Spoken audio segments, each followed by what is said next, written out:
coin flip flashes. Loose the woman became loose the white poplar, blazing at the center of Elysium. Dead heroes rest beneath her, weaving garlands from her two-toned leaves. Dark one side, pale the other, to remind them that joy and grief always grow on the same branch. The Cercopes, twin dwarf tricksters Passalus and Acarus, live by trolling.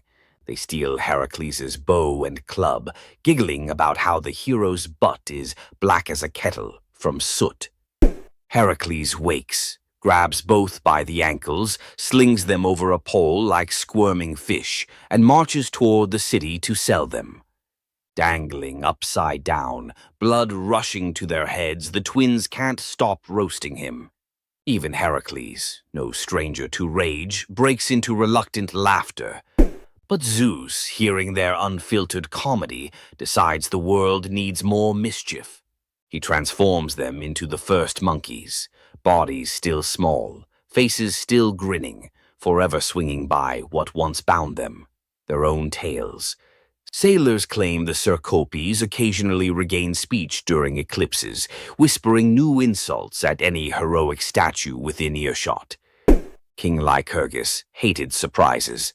When the brand-new god Dionysus marched through Thrace with drums, wine, and ecstatic maenads, Lycurgus saw a security threat. He banned viticulture, arrested Bacchic followers, even ordered his soldiers to whip the vines until they confessed their treason.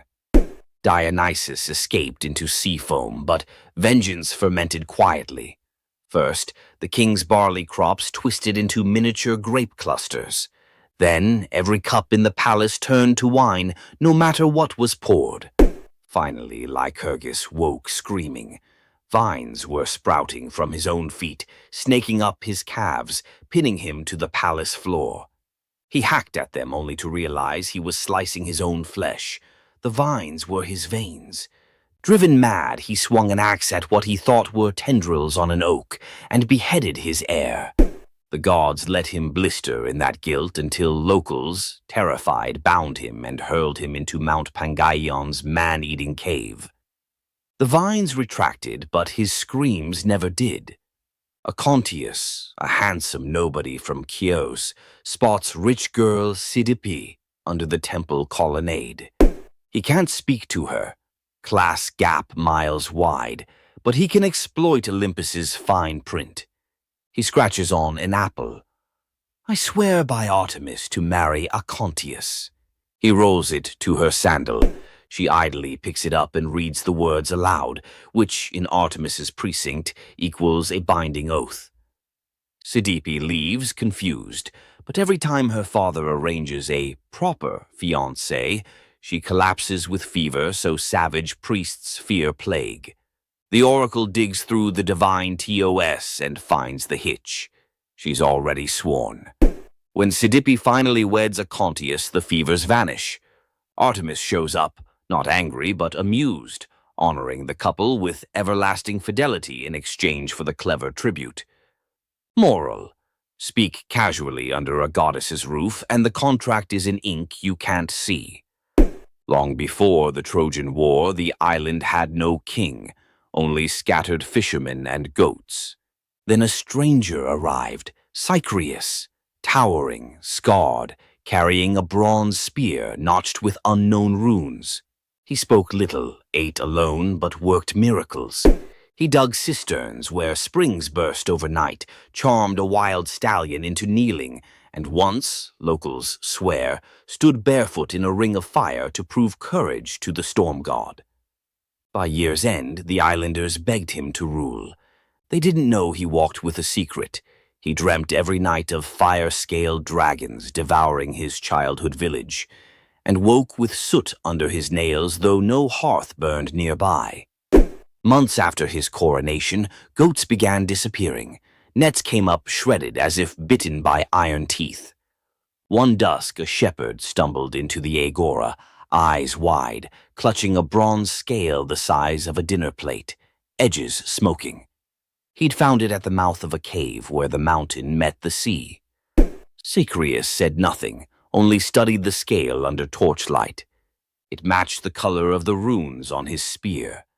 That night, villagers saw their king ride alone toward the cave. From cliffs, they watched the torchlight vanish into the maw. Minutes stretched into hours. Then, roaring deep enough to quake wine jars on kitchen shelves, flame burst from the cave mouth. Shadows of two giants, one man, one serpent, wrestled on the cave wall like monstrous puppet theater. At dawn, silence. Cycraeus emerged, armor warped, spearhead glowing red. Behind him dragged the colossal corpse of a sea dragon, neck twisted, fangs snapped, eyes like boiled copper. The island erupted in praise. They crowned him with laurel and called him Draken Soter, dragon savior. Yet some noticed his smile was hollow, as if slaying the beast had lanced a boil he secretly cherished. After the triumph feast, Cycraeus changed. He paced battlements at midnight, muttering in a guttural tongue. His bathwater steamed black. Servants insisted the steam coiled like a serpent before dissolving. One harvest festival, a child accidentally spilled wine on his boots. Cycraeus roared, eyes flashing ember orange, and the boy swore he saw scales ripple under the king's skin. Rumors spread. Had the battle fused man and monster? Or darker, had Cycraeus never slain the dragon at all? Had he absorbed it?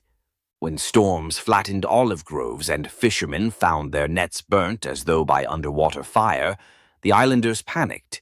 They begged Eurystheus of Athens to intervene. The hero sailed with 50 hoplites, each carrying asbestos-soaked nets and mirrored shields to confuse reptilian eyes. But at the gate they met not a beast, only their king, bare-chested, spear discarded, arms raised. Cycraeus confessed. The dragon's fury had leaked into him. He'd battled it outside and now battled it within, losing ground each night. "Bind me or burn me," he said. Eurystheus chose mercy darker than execution. Exile.